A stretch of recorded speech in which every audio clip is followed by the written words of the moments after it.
സ്കൂളിലേക്ക് നടക്കുമ്പോൾ ഫോണിൽ ഉയർന്ന ആ ഒരു ചെറിയ നോട്ടിഫിക്കേഷൻ സൗണ്ട് പാറുവിൻ്റെ കാതുകളിൽ ഒരു ബോംബ് പൊട്ടുന്നത് പോലെ മുഴങ്ങി.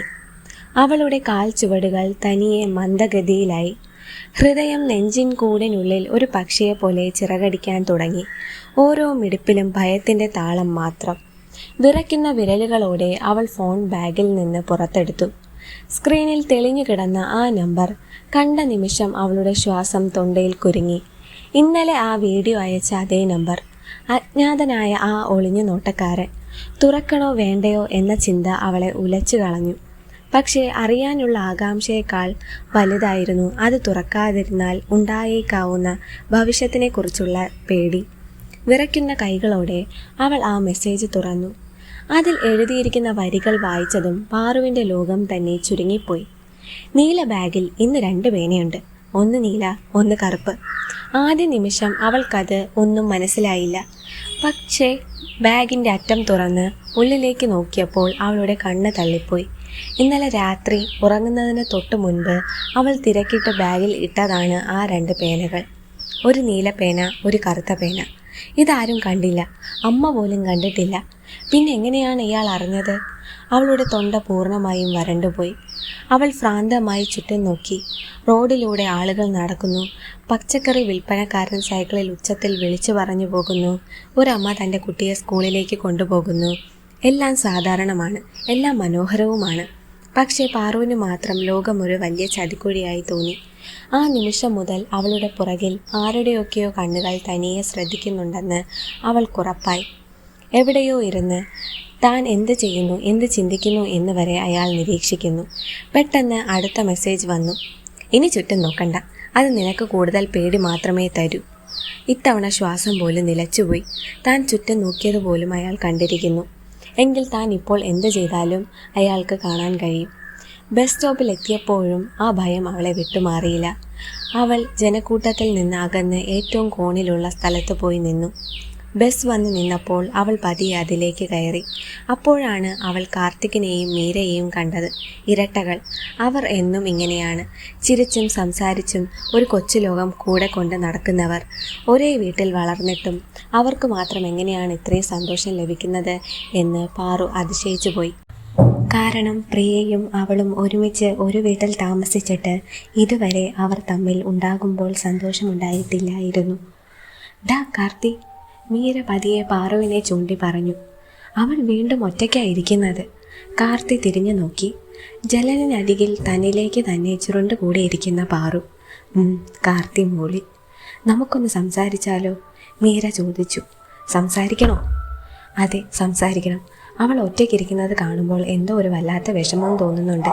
ചിലപ്പോൾ അവളോട് ആരും അങ്ങോട്ട് ചെന്ന് മിണ്ടാത്തത് കൊണ്ട് ഇങ്ങനെ ഇരിക്കുന്നതാണെങ്കിലോ? മീര ഉറപ്പിച്ചു പറഞ്ഞു. എന്തിനാ അവൾ നമ്മളോട് മിണ്ടുമോ? അറിയില്ല, എങ്കിലും ഒന്ന് ശ്രമിച്ചു നോക്കാം. കാർത്തി അല്പനേരം ആലോചിച്ചു. പെട്ടെന്ന് അവൻ്റെ കണ്ണിൽ ഒരു തന്ത്രം മിന്നി. അവൻ പോക്കറ്റിൽ കൈയിട്ടു. ഡി, നിന്റെ കയ്യിൽ 1 രൂപ ഉണ്ടോ? മീര ചോദിച്ചു. ഇല്ലല്ലോ, എന്തിനാ? അവളോട് ചോദിക്കാം, അങ്ങനെയെങ്കിലും ഒന്ന് മിണ്ടാലോ. കാർത്തി കള്ളച്ചിരിയോടെ പറഞ്ഞു. ഇരുവരും പതിയെ പാറുവിൻ്റെ അടുത്തേക്ക് നടന്നു. പാറു ആദ്യം ശ്രദ്ധിച്ചില്ല. പക്ഷേ മുന്നിൽ നിൽക്കുന്ന 2 നിഴലുകൾ കണ്ടപ്പോൾ അവൾ തല ഉയർത്തി. ഹായ്. മീര പുഞ്ചിരിച്ചു. പാറു ഒന്നും മിണ്ടിയില്ല. കണ്ണുകളിൽ ചോദ്യചിഹ്നങ്ങളുമായി അവൾ അവരെ നോക്കി. എക്സ്ക്യൂസ് മീ, 1 രൂപ ഉണ്ടോ കയ്യിൽ? കാർത്തിക് ചോദിച്ചു. പാറു ഒന്ന് ഞെട്ടി. 1 രൂപയോ? അവളുടെ കൈ അറിയാതെ ബാഗിലേക്ക് പോയി. പേഴ്സിനുള്ളിൽ അച്ഛൻ കൊടുത്ത കുറച്ച് നോട്ടുകൾ ഉണ്ടായിരുന്നു. പക്ഷേ ആ 1 രൂപ പോലും എടുക്കാൻ അവൾക്ക് ഭയമായിരുന്നു. അച്ഛൻ്റെ ശബ്ദം കാതുകളിൽ മുഴങ്ങി. കയ്യിലുള്ള പൈസ കണക്ക് ചോദിക്കും, ചിലവാക്കി പോകരുത്. ആ ചിന്ത അവളുടെ കൈകളെ തളർത്തി. അവൾ പെട്ടെന്ന് പേഴ്സ് അടച്ച് ബാഗ് ചേർത്ത് പിടിച്ചു. ഇല്ല, എൻ്റെ കയ്യിൽ ചില്ലറയില്ല, അവൾ വിറയ്ക്കുന്ന സ്വരത്തിൽ പറഞ്ഞു. മീരയും കാർത്തിയും പരസ്പരം നോക്കി. അവർ കണ്ടിരുന്നു പാറുവിൻ്റെ കൈ പേഴ്സിലേക്ക് പോയത്. അവൾ കള്ളം പറയുകയാണെന്ന് അവർക്ക് മനസ്സിലായി. പാറുവിന് വല്ലാത്ത കുറ്റബോധം തോന്നി. പൈസ കൊടുക്കാത്തതല്ല പ്രശ്നം, പക്ഷെ കള്ളം പറയേണ്ടി വന്നല്ലോ എന്ന സങ്കടം. കൊടുത്താൽ വീട്ടിൽ വഴക്കാവും, കൊടുത്തില്ലെങ്കിൽ ഇവർ അഹങ്കാരിയാണെന്ന് കരുതും. ആ നിസ്സഹായത അവളെ പൊതിഞ്ഞു. ഓക്കെ, സാരമില്ല. മീര പുഞ്ചരിയോടെ ഒഴിഞ്ഞു മാറി. പക്ഷേ തിരിഞ്ഞു പോകുമ്പോൾ മീര ഒരിക്കൽ കൂടി പാറുവിനെ നോക്കി. ആ കണ്ണുകളിൽ അപ്പോഴും ആ പഴയ ഭയം, ആരും കാണാത്ത ആ വലിയ വേദന.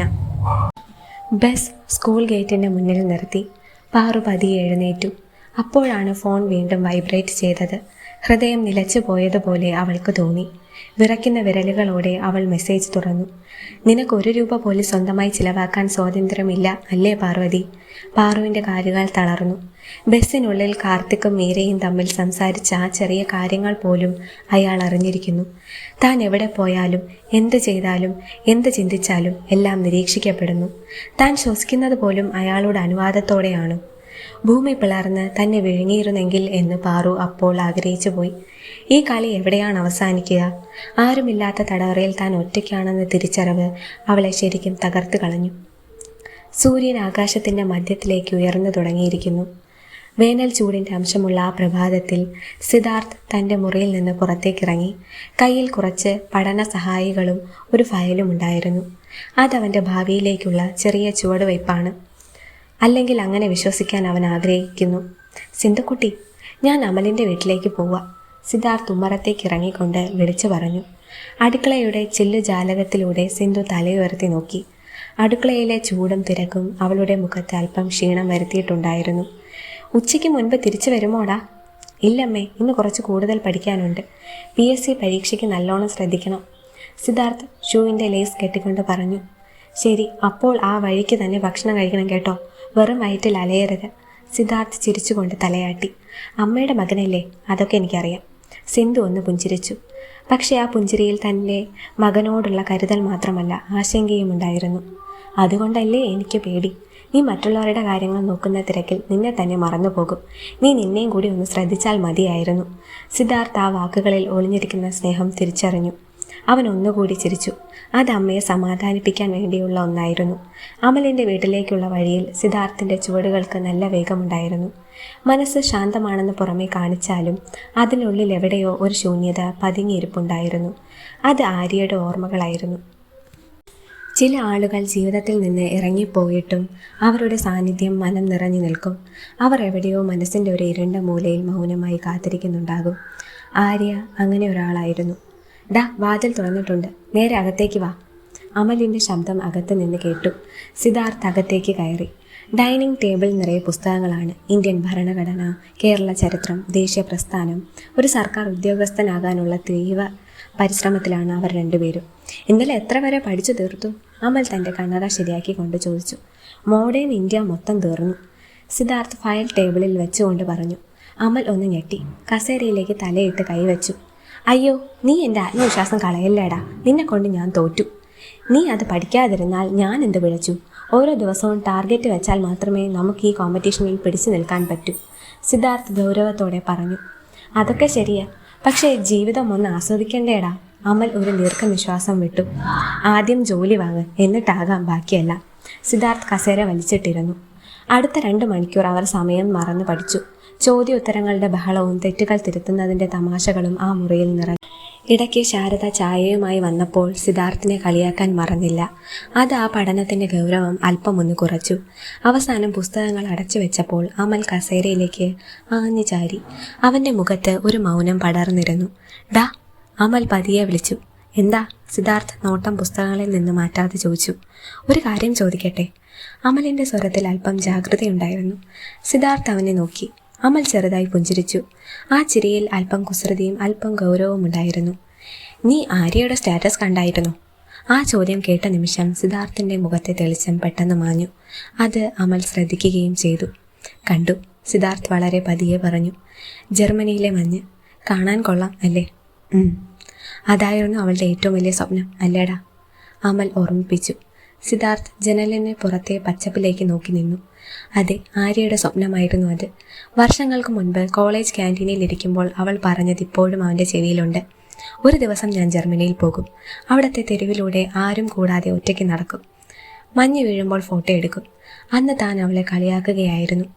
"ആദ്യം സെമസ്റ്ററെങ്കിലും പാസ്സാകാൻ നോക്കും" എന്ന് പറഞ്ഞ് അവളെ കളിയാക്കുന്നതല്ലാതെ അവളുടെ സ്വപ്നത്തെ ഇന്നേ വരെ പ്രോത്സാഹിപ്പിച്ചിട്ടില്ല. "നിനക്കിപ്പോഴും അവളെ വലിയ ഇഷ്ടമാണല്ലേ?" അമൽ നേരിട്ട് ചോദിച്ചു. സിദ്ധാർത്ഥ് മറുപടി പറയാൻ അല്പം വൈകിപ്പിച്ചു. ചില സത്യങ്ങൾ നാവിലേക്ക് വരാൻ ഭയക്കും. "ഇഷ്ടം," അവനൊന്ന് ആലോചിച്ച് പറഞ്ഞു. "ആ വാക്ക് ശരിയാണോ എന്നെനിക്കറിയില്ല. പക്ഷേ അവൾ സന്തോഷമായി ഇരിക്കണം എന്ന് ഞാൻ ആഗ്രഹിക്കുന്നുണ്ട്. അത് മതി." അമൽ നിശബ്ദനായി.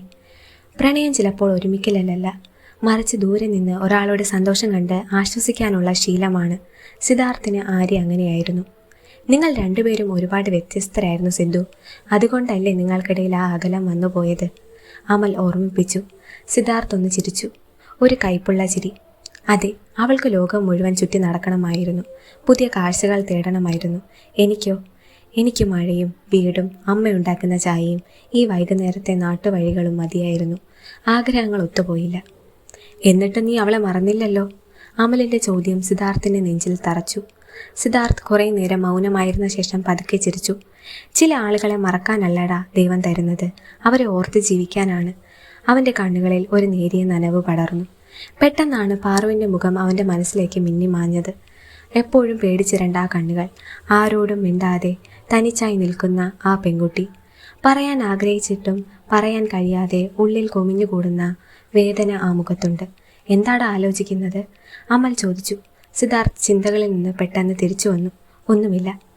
അവൻ ഇല്ലെന്ന് പറഞ്ഞെങ്കിലും അവൻ്റെ മനസ്സിൽ ആ ചോദ്യം ആവർത്തിച്ചു കൊണ്ടേയിരുന്നു. ഒരു 17-കാരിക്ക് എന്ത് സംഭവിച്ചിട്ടാണ് ഇത്രയധികം ഭയം അവളുടെ കണ്ണുകളിൽ നിറഞ്ഞത്?